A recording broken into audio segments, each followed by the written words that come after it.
Tonight, I invited Bishop Wilson on because um, of his background in psychology and human behavior. I wanted him to be party to and a part of this discussion of this time of transition and change that we find ourselves in.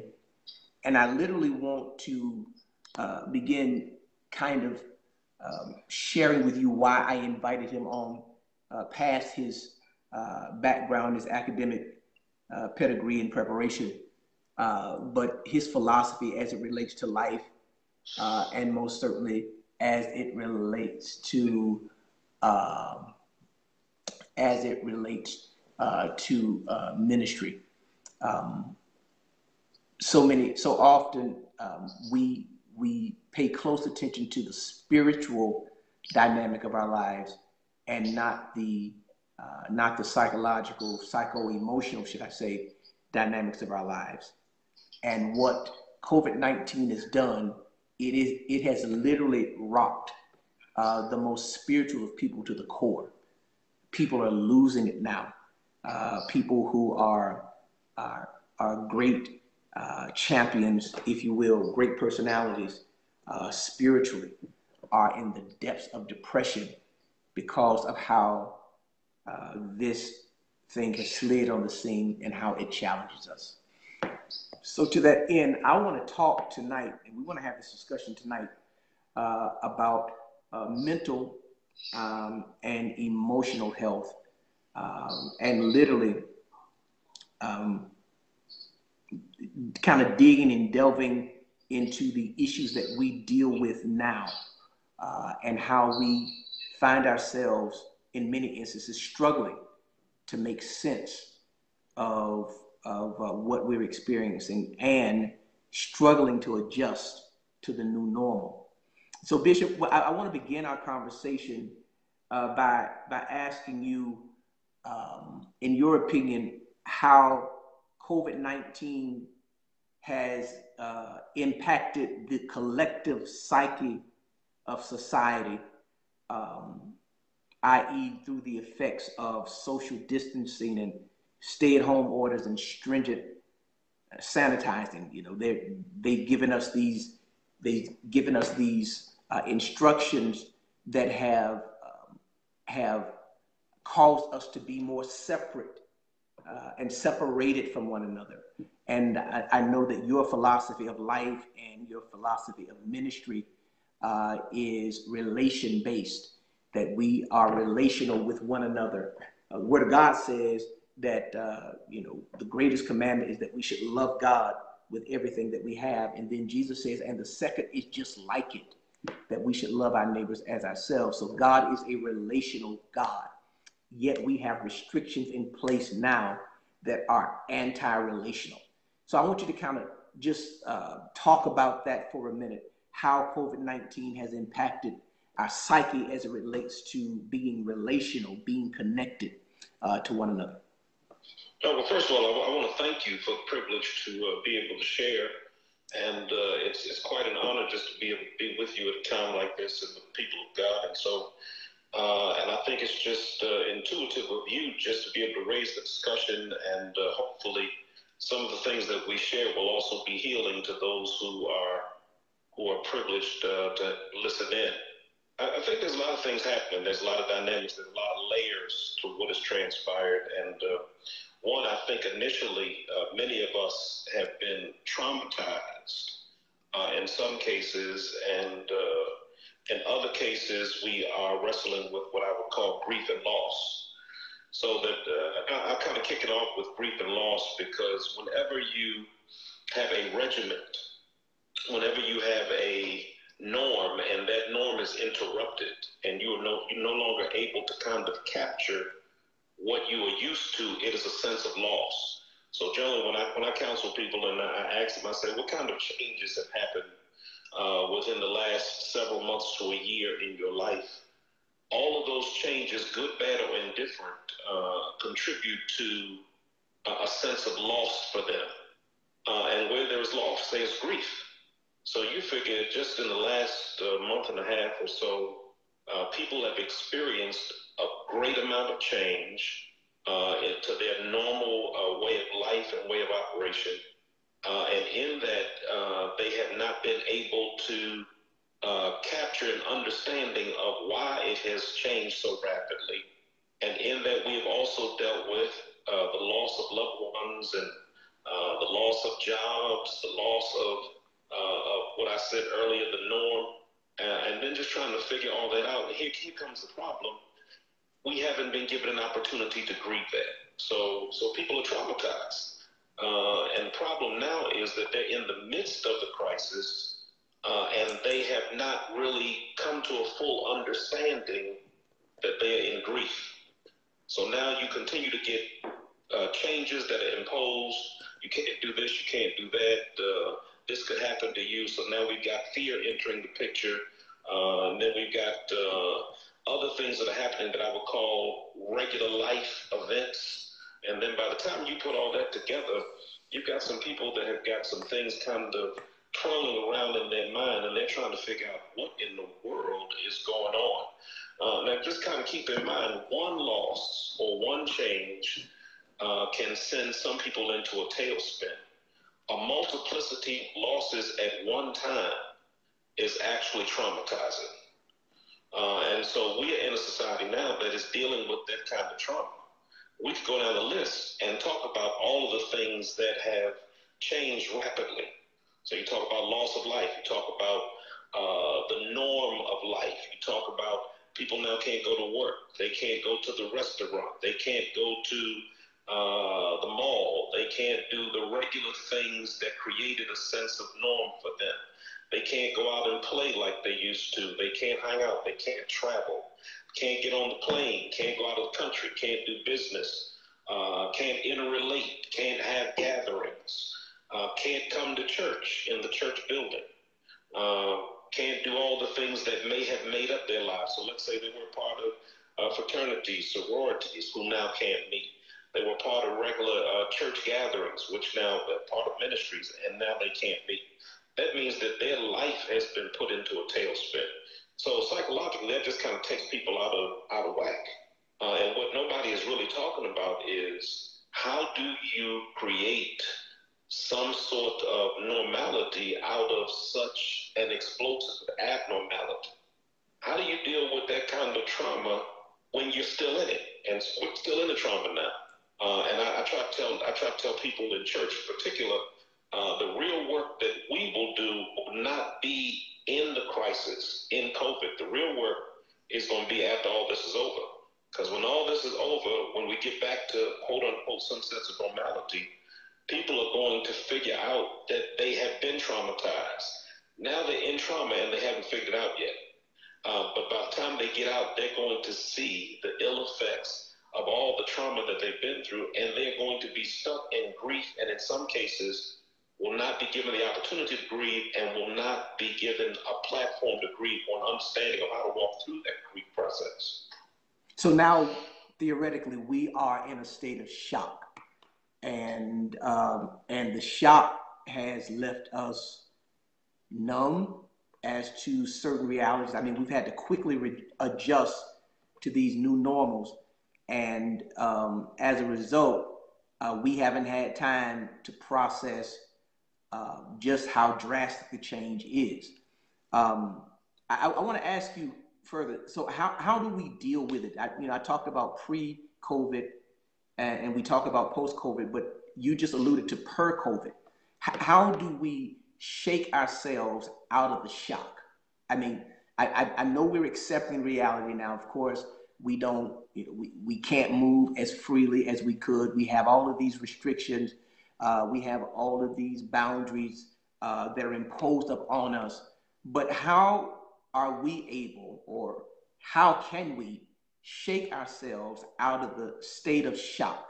And I guess in one instance, accept the current reality, but seek to make the best out of it through making the adjustments necessary to achieve some sort of normalcy with this new normal? But one of the things we do is we create new norms. So just look at it like this. When somebody loses a loved one and they go through the grief process, part of grieving is you are learning to live a life without the person that you created a normal life with. So that now you almost have to recreate another norm. So you think of all, and this becomes the real hurting process. If you were used to doing something every day with somebody, and now you can't do it with them anymore, your entire life has been disrupted. Now you must create a new norm with days that are without them. So now let's look at our lives as we are in COVID and what is going to look like after COVID. We are in the process now of creating another norm. And I guess part of the problem for us now is we are hoping that we can go back to the norm that we had. And that may never happen. Wow. Wait, say that again. Say that again. Yeah, see, one of the things that, and this may be holding up some of the grief process for people, because they are hoping that we can get back to the norm that we had, which means it's almost like you lose somebody who you love who dies, and you're hoping that they come back. Or I'll make it more realistic for some people. You're in love with somebody and you break up, and you're hoping that you will rekindle that relationship, and you're looking every day in the expectation that it will happen. And the longer you keep looking for it, the longer you don't grieve. And the longer you don't grieve, the longer you don't move on to that next place where you can create a new norm. Wow. Does that make sense? Yeah. So we are delaying the grieving process, and in delaying the grieving process, we do ourselves more harm than good. Oh yeah, because you're hoping that it'll come back. Wow. But the truth is, it's almost like when you look at September 9/11, life was changed for us forever. There was a time where you could go in the airport, you could go straight to the gate, you could walk all around, you didn't have anything to interrupt you or intervene your process. And then after 9/11, we got this big shock. We had to change all of our entire regimen. And after we acknowledged that what we knew was gone, everybody grieved it, they moved on, and they got to the new norm. So now it is normal for us to have to go through the gate, go through TSA, take your shoes off, take your belt off. Nobody can walk you to the gate. That is the new norm for us. We grieved it and we moved on. Right now, because, and I'm sure I understand why the government is doing it to some extent, is they're kind of pulling people along. Well, we're going to see in another 10 days. We're going to see in another 20 days. We're going to see what happens in another 30 days. And part of that is because they really don't know what the outcome is to this extent. And in the process of that, they don't want to create any sort of panic or people, just a great outcry. Some people are trying to the president may be trying to save his political career. But in that, people are hoping that they get back to the norm that they had, where we can just go jump on the plane. Everything's going to be okay. Everything's going to be all right. And it may not get back to that. And so the longer we prolong that, the longer we push it off, the longer we push off the grief process, and people are just really hurting through the trauma with the expectation, it'll be all right after a while. Well, it just may not go back to that norm ever again.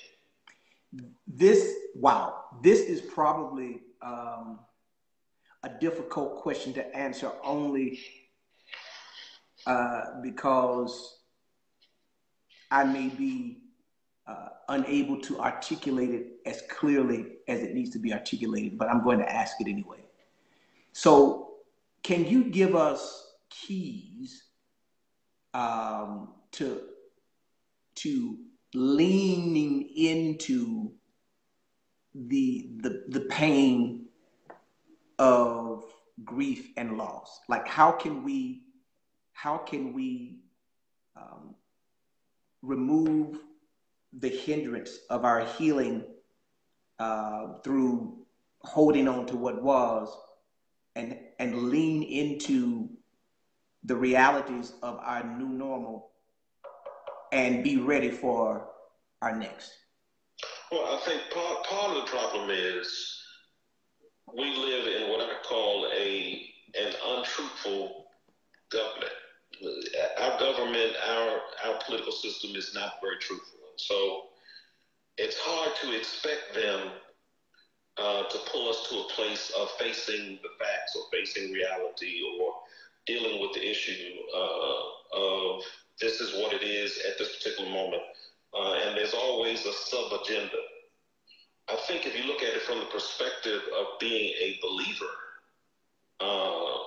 we have the ability to bounce back, just like we have the ability to bounce back from loss. We have ritual and regimen and belief and faith and confidence in the things of God that help us to get through moments like that and create new norms. So I think one of the major deals for us now, and for the most part, we've adjusted. We acknowledge the fact we can't come to church. We can't come to church because it's unsafe.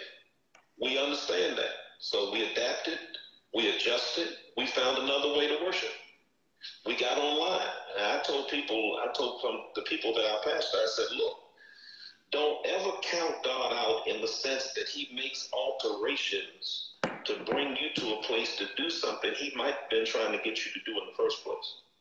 So when you look at the fact that you got all these churches on the internet, one of the things the word teaches us is that the enemy is the prince of the power of the air. So he attempts to control everything that is on the airwaves. So we talk about airwaves, you're talking about internet, you're talking about television, you're talking about radio, you're talking about airwaves. He is the prince of the power of the air for the most part. And to some extent, I'll even claim my own guilt. We could be satisfied with coming to church and letting him have the airwaves. We'll let him have it, save some here, some there, some doing it, some not. But now after COVID, everybody had to jump out of the building, had to jump on the airwaves, and now what the enemy used against us now is working for us. So we now reach a whole other group of people. We're doing evangelism through the airwaves. So in the midst of that, we claim that even though he wants to be prince of the power of the air, God is still King of Kings. He's still on the throne. And we are doing something now to attack him in ways that we would not have attacked before because we were comfortable in the building. Well, as a believer, you can now kind of twist what was a loss and turn it into a gain because your perspective is that I haven't stopped worship. I haven't stopped church. I just stopped my norm of the way that I was doing it. So as believers, our faith kind of pushes us in another direction that once we face the reality that we can't do it this way, we see it done another way, and now hope and faith mix in and begin to speak to us and say, hey, this is a good thing after all.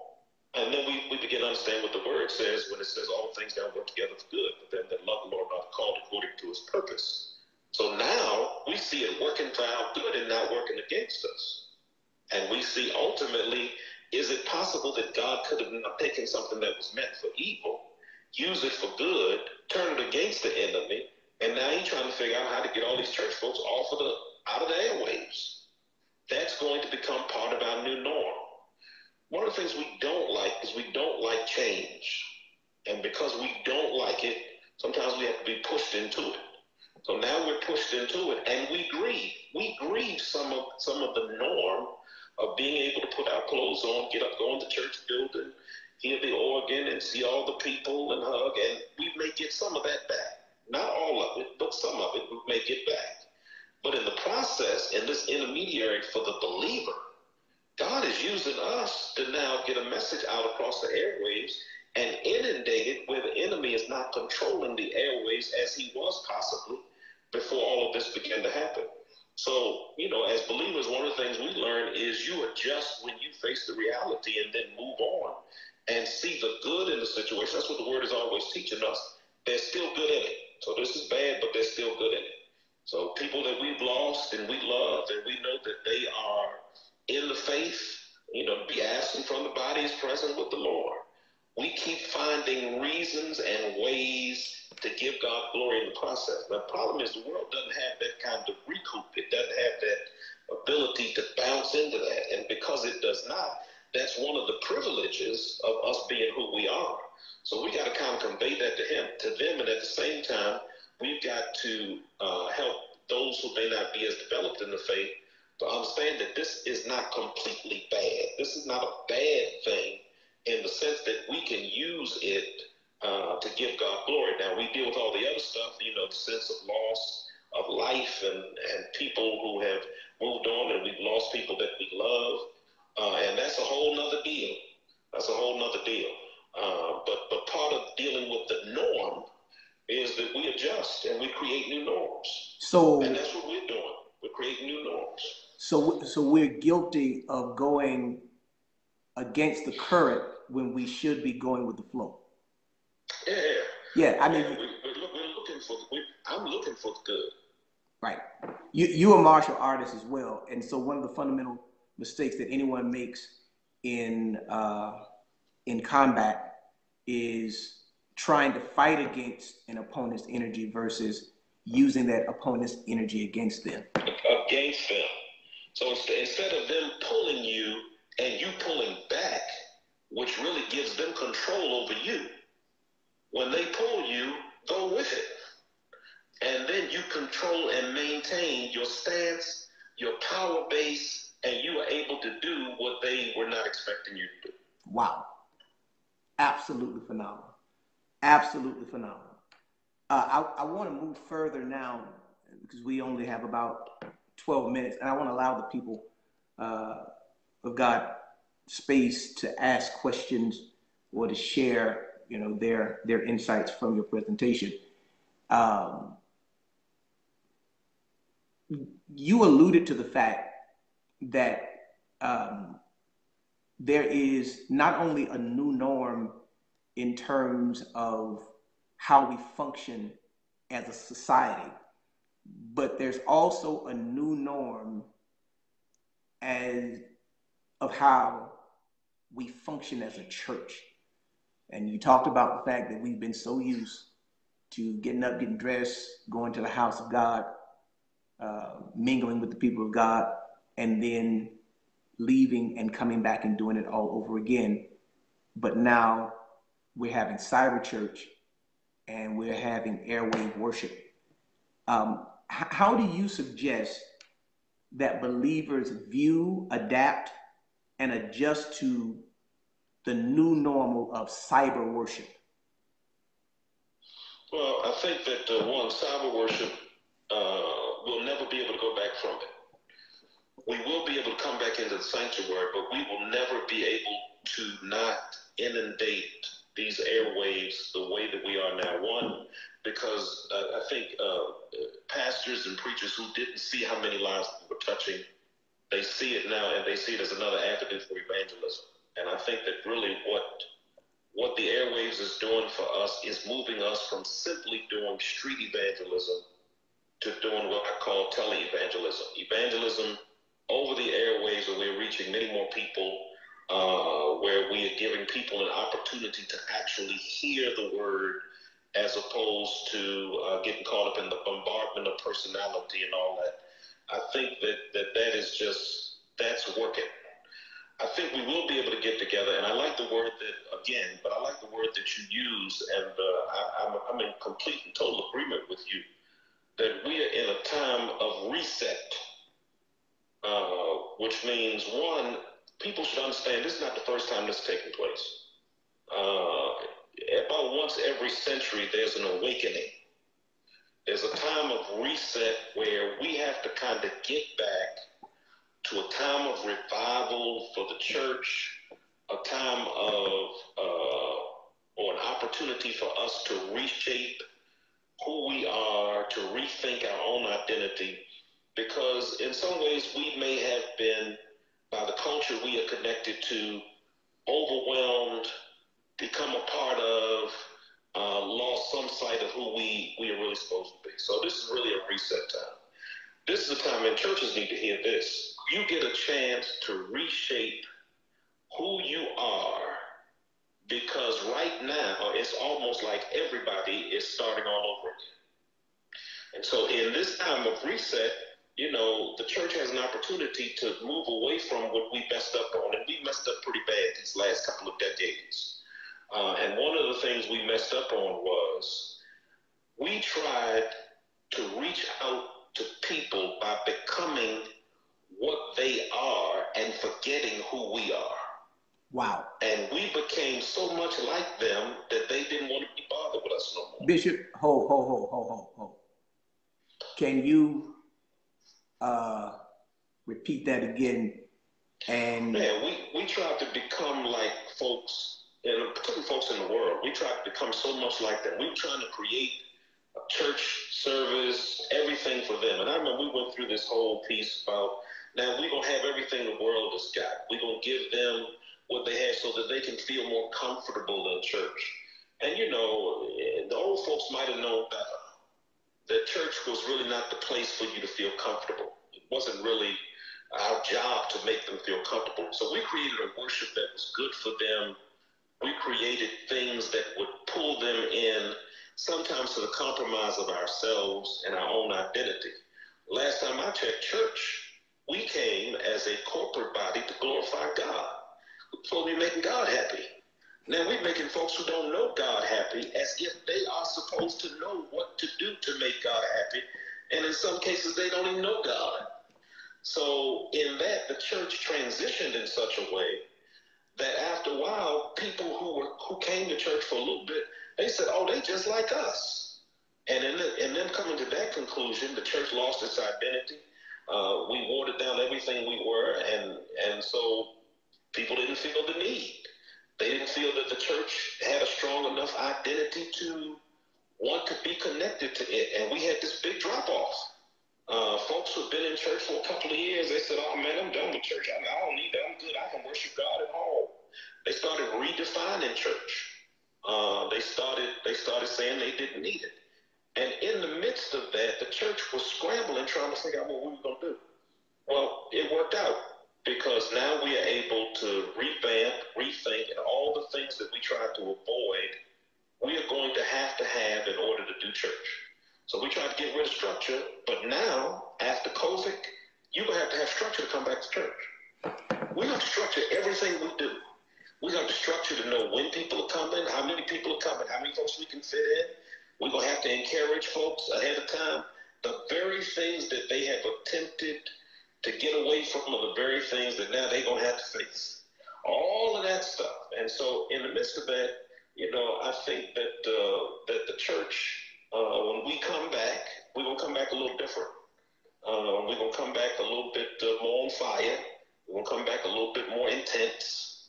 We're going to come back a little bit more focused on our deepened desire for God. And I think with that, that kind of passion moves and motivates people who don't know God to want to know God better. And I think it also helps us to show greater love one for another. That, of course, we know will draw those who don't know God to be able to come in and experience God in a whole nother way. So those are just some thoughts that I have. And, I think that with all level of seriousness, there is so much that is connected to this. I feel like we are really just scratching the surface. And I think there's just so many avenues and levels that we need to deal with that I think ultimately we're not going to be able to get through it all tonight. We might need about 20 sessions. So let me give those who are watching this disclaimer. So you are just really eavesdropping on our consistent communication and the way we process things. I had to give him this disclaimer, Bishop, because I'm going to play devil's advocate again. Because I want to beg to differ with you on one point. And that point was that we were losing people as a church universally. In other words, people were falling away from the church. But I would suggest to you that there were certain models of the church that people were leaving, and there were certain models of the church that people were flocking to. And so as there were flights away from the church that honored God, that wanted to create this environment that is different from that which others experience in the world, there's another model that, as you alluded to, is intentional in creating that kind of inviting, customer-friendly environment. And that one was growing, or that one was more heavily populated. I don't want to say growing. It was more heavily populated than those who were intent on creating again or maintaining that paradigm that was different from the world. And so my point of contention with you is that people did not necessarily leave the church. They just left a certain model of the church for another model of the church that was more friendly, more inviting. And if you look at the numbers, if you look at the statistics, it would suggest that they were more relevant and more successful. So let's argue that for a minute, because I would suggest to you that people didn't stop going to church. They just stopped going to a certain kind of church. How do you address that? I think I'd agree. And to some extent, I think some crowds did change and switch. I think some crowds just left. They just broke off. I think so. I'd agree to some extent, and I would say I think there's a crowd that fell off, and when they fell off, I don't think they fell away from God. I think they were just kind of uptight with church and uptight with maybe what they saw church evolving into. And I'll put out there, I think that one of the significant changes that we're going to see when church returns is the kind of messages that are going to be preached, which I think is going to have a whole lot to do with how the church evolves to its next plateau. So I think that feel-good messages are not going to be as helpful as getting to the nitty-gritty of helping people to develop in the things of God to actually heal and be better. So, and I say that in this sense, and I know you and I are really serious about being intentional about the Word of God, and across the board, I don't know if everybody has that level of seriousness to this extent that they are as committed to connecting to the foundation of what the Word is actually saying, as opposed to what people may want to hear. And I think that after COVID, preachers are going to have to preach messages that are actually not helping people just to feel good, but helping them to be better, if that makes sense. I think that in some cases, some of the things that, and I agree with you to this extent, some of the things that people saw in a lot of churches, they wanted something else. And I don't know if they knew how to express that, which in another respect is a sense of loss. I think some people were grieving the loss of what they thought church was supposed to be. So I think I'd agree with you for most of it, and say that, yes, I think we did have two churches. Okay. Two churches. Got a couple of questions, and I actually had one more question that I wanted to pose, but other questions are kind of pouring in.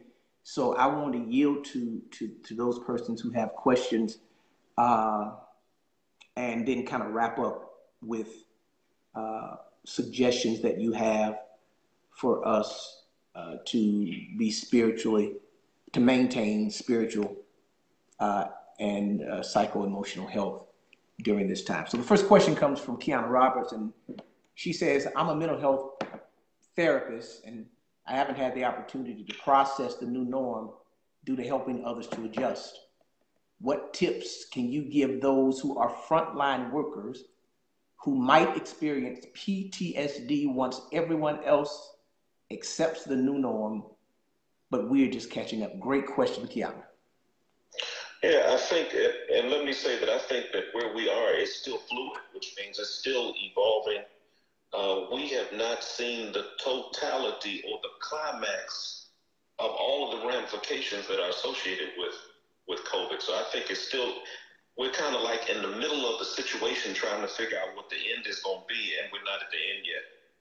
I think just in the process, the discussion that we are having now is just so powerful in helping people to kind of to begin to compartmentalize some of the things that they're dealing with, and particularly mental health professionals, to compartmentalize, to help folks to see these are some of the things that we want you to kind of pay attention to, and to try to tag it to help them to have some clarity in what they can't put a tag on. When we say things like grief and loss, that some of what you're experiencing is you've lost some things. So you've lost job, you've lost normality, you've lost people that you care about.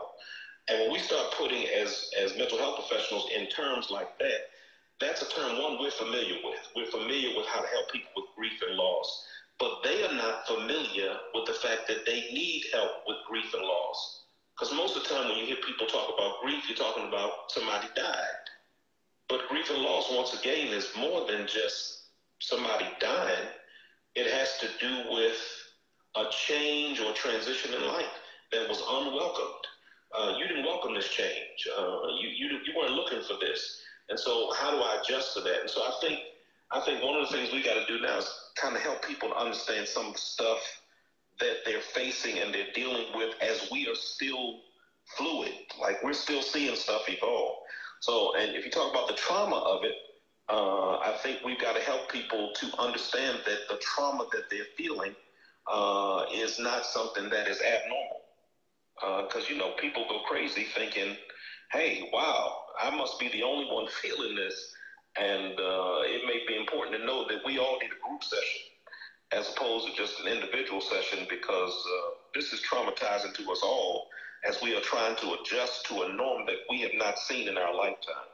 So without getting too in-depth, and I think, like I said earlier, we should spend some more time, because this thing is so layered, having some conversations. And I think even some of the professionals need to sit down and have some conversations, because this is still fluid. It's still evolving. It's still happening, and we still got some stuff to work out. But I think if we do some of those things, it'll help people to at least know what they're faced with. Wow. We spent 4 weeks, Bishop, dealing with the issue of unforgiveness, and I agree with you wholeheartedly that this is not an issue that can be exhausted or resolved in one meeting. I might add, Kiana, that you, as a believer who happens to be a mental health professional, must be very intentional in this season of returning to or being more firmly entrenched in your spiritual roots. Paul says in Ephesians 4:23 that we should be renewed in the spirit of our mind. And so as you, as a mental health professional, are aiding people in returning to some semblance of good mental health and mental hygiene, you have to understand that your mind has a spirit. The word spirit is translated attitude, and that your attitude must be firmly entrenched in the things of God. I can imagine, as a mental health professional, you can become so fixated on helping people mentally that if you're not careful, you can begin to weaken spiritually. And the truth of the matter is, at the end of the day, while psychology is a science and God is omniscient, he's, all sciences emanate from him. that each science has a spiritual root. And I would suggest to you that you would continue in the disciplines of prayer and Bible reading, Bible study. Continue in the intentional connection and fellowshipping with other believers, putting yourself again intentionally in those environments so that you can be nurtured spiritually. And I'm sure Bishop Wilson can speak more intelligently to that than I can. But if you get caught up in the web and the wave of the secular nature of your profession and forsake your spiritual growth and development, it'll be hard for you to continue to be effective in your vocation. Yeah, and then another thing that may be helpful is, because I know sometimes they're in contexts where they're not given the freedom to do that in mental health. And so here is a suggestion that when you do not have that kind of freedom, depending upon what your job is in the secular, partner with or have what I call a spiritual partner in the church. Pastors who have some understanding or training that can partner with you as an advocate for the things that you know spiritually would be of great assistance and encouragement to those who you talk to, which becomes, as the world sees it, not an imposition, but an option. And there is nothing ever wrong with us offering as an option a spiritual perspective that may help people to kind of get through what they're dealing with. So partner, this is a great time of partnership. And you got pastors out there who are trained and who are sensitive to mental health and spiritual dynamics that would help people kind of get through stuff. And I just think this would be a great time to forge that kind of relationship and kind of push them to that collaboration. Wow, I appreciate that. Any other questions? There are others who come through, but I'm in full agreement with Bishop that these are conversations that we have to continue. And Bishop, look, if it's all right, can I just throw out there that part of what we didn't deal with is all the other problems that are evolving because of COVID. Because remember, you got people now who are stuck in the house, and they figuring out that they may not like the people that they married to too much, or they may not like the people. Other problems that they did not have to deal with are now kind of showing their head.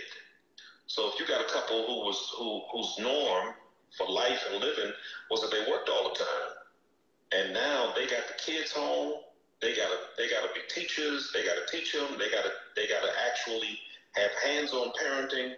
They can't rely on activities, and then they got to deal with the person who they married with a sense of regularity without a real break.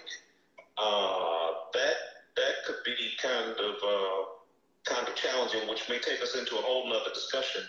So I kind of focused on the grief and loss piece tonight, but just to give you another view of some other conversations to have. And one of the things that we also didn't talk about too much that hopefully maybe we can get to at some point is the importance of ritual or regimen in relationship to dealing with things that have invaded your norm. So for many of us, going to church is a ritual. It is a regimen. It's a norm for us.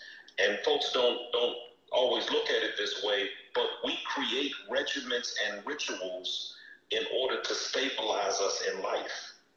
God does it for us, which is one of the reasons he says, remember the Sabbath, keep holy. One, because it creates a regimen. Whatever is a regimen and a ritual for you, you count it as important. And things that you count as important, you will give it your attention. When your rituals and regimens are interrupted, then you no longer create a level of importance for it, which is one of the traumatizing things. How do I get this ritual back in? How do I get this regimen in? How do I get, because this keeps me sane. So we create or extend, and I wish I had time to really talk about it, because one of the things we found out with the Jews is that when they lost the temple, they were unable to make sacrifice. And so they had to make alterations, which is one of the reasons that Jews today put all of their emphasis in high holy days and not in the sacrificial system, because they are no longer in possession of where the temple is in Israel. So they made an adjustment, and that's why they put all this energy into that. Well, of course, we know that the reason they don't have it is so that they would be pushed to understand that the Messiah was here. Jesus came, and they should have jumped on board. But since they didn't, what they did to help their regimen and ritual was they said, okay, since we can't sacrifice under God, God is now going to accept our commitment to our ritualistic and holy days. So Passover, Rosh Hashanah, all of that. When you begin to look at it, that became their new norm. So, if you get a chance, I guess we'll fit it in. Bishop, I can talk a long time. I'm trying not to talk too much because I get excited. Well, will you do this, my brother? Will you consider, I know your Bible study is no, you told me that you're not, you're taking a break from that. I'm taking a break just for a minute, and because of that, I've got a little flexibility. So, but I'm on Wednesday anyway. You're on Tuesday, I'm on Wednesday. Right. So will you join us? We can still hook up on Tuesday. Even when I have to do Bible study, we can still hook up on Tuesday. So you getting ahead of me, Reverend? I'd love to, man. I'd love to. You getting ahead of me, Reverend? I'm thinking that since you're off tomorrow night, we may as well strike it while it's hot and do part 2. Okay, all right, you got it. I'm available tomorrow. I can work it out. All right, those of you, I need y'all to give me some sort of thumbs up, some sort of waves if you'll join us tomorrow night for part 2, the continuation of this conversation. It would be a shame, it would be a sin to leave you hanging. This man has so much information and so much revelation deeply embedded in him that I believe if we pull it out, he'll be able to give us further insight. I'm seeing hands raised. I'm seeing thumbs up. I'm seeing people saying yes. I'm seeing people saying okay. Hallelujah. Yeah, thumbs up. Yep, Bishop, it's a date tomorrow night. Same bat time, same bat channel, same bat station.